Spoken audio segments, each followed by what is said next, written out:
Just think about it. 50 years ago, 4 out of 5 Chinese worked in the fields, and 96% of Chinese live below the poverty line. And today, China produces almost a third of all goods on the planet, starts trade wars, and participates in the space race with Russia and the United States. And all this under the rule of the Communist Party and the absence of broad democracy. How has China managed to overtake those who, it seemed, were simply impossible to catch up with in the last 30 years? Let's dive into the unique story of how the oldest of the living empires is winning back its dominion.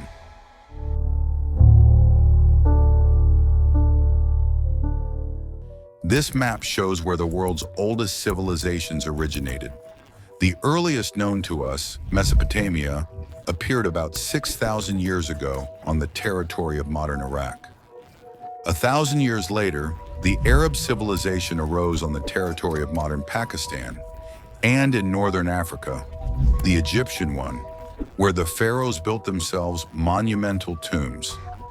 However, most of these civilizations have disappeared, and only the youngest of them, the Chinese, which originated 4,000 years ago, not only still exists, but also challenges world economic leadership. However, if we look at China 4,000 years ago, we will see that it is not a single state, but different principalities with their own rulers. Perhaps you have heard of the 8,000-strong terracotta army, which was discovered 50 years ago in eastern China. So these warriors, the guardians of the tombs of the first emperor of China, who in 221 BC united the Chinese principalities under his rule.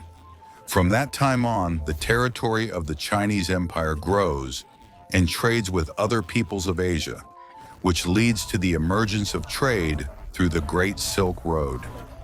Chinese silk, tea, and porcelain reach as far as the Roman Empire, but China itself fiercely guards. Its technologies are punishable by death and do not allow outsiders to enter. Even the main silk producers will get to Europe by deception. There is a whole spy story there. The Byzantine Emperor Justinian sent 2 monks to steal silkworms for him, and they secretly carried the caterpillar larvae inside their bamboo canes. And you know, getting to China was also quite a challenge. In the west, in Assur, in the deep Himalayas, in the north, the endless Gobi Desert, and in the south, impassable jungles. And if lonely traders and monks, driven by profit or faith, got to China, then the huge army of Western empires. No.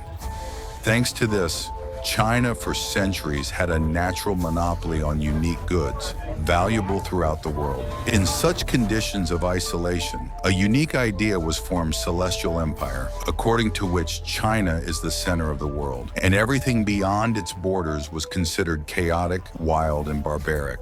And naturally, in relation to Europeans, the Chinese behaved arrogantly and aloofly.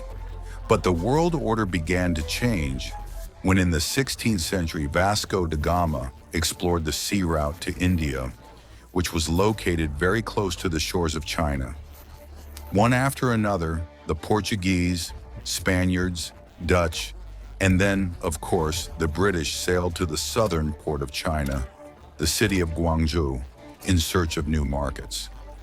Gradually, Guangzhou turned into an international port, and the Chinese emperor even allowed foreigners to open trading posts there, such trade missions.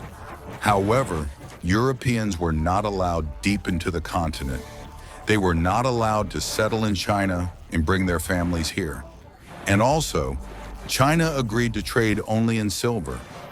After all, if you look at the world's reserves precious metals, it turns out that there are practically none in China.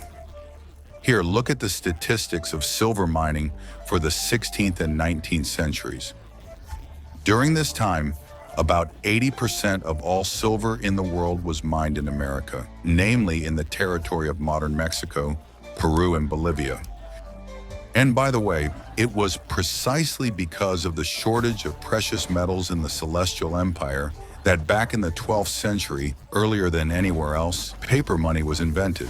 But however, that paper was of poor quality and easily counterfeited. So silver was still highly valued, and Chinese traders accepted it as payment, and therefore a third of all the silver mined by Spain was sent from the Mexican port of Acapulco to the Philippines across the Pacific Ocean, so that with this money they could load ships with Chinese porcelain, silk, and tea for European buyers. China, besides silver, needed practically nothing from foreigners. The goods of European barbarians were considered of lower quality. And in the 17th century, China had, according to various estimates, about 170 million people. This is more than in all of Europe, and therefore China could easily provide for itself. And fertile lands and a huge population during the pre-industrial revolution made China absolutely independent from external influence. And if we look at China's share in the global economy, we will see that until the beginning of the 19th century, it accounted for about a quarter of the planet's GDP. But then this share began to decline sharply. And what is the reason? In fact, if we remove the factor of China's huge population in the pre-industrial revolution, we will see that the indicator practically did not change, but it remained at $600 for many centuries. Yes, China was a very stable country. This stability was supported by the power of the emperor and a large-scale agricultural economy. But China's alienation from the outside world led to the fact that new technologies appeared in the country slowly, and the increase in population ate up all economic growth. At the same time, Western European countries had to constantly compete for their economic and political advantage on the continent. And this stimulated the growth of production, the development of trade, and the exchange of technologies. Yes, even the invention of gunpowder in the 9th century will find mainly peaceful application in China, well, to launch fireworks against evil spirits.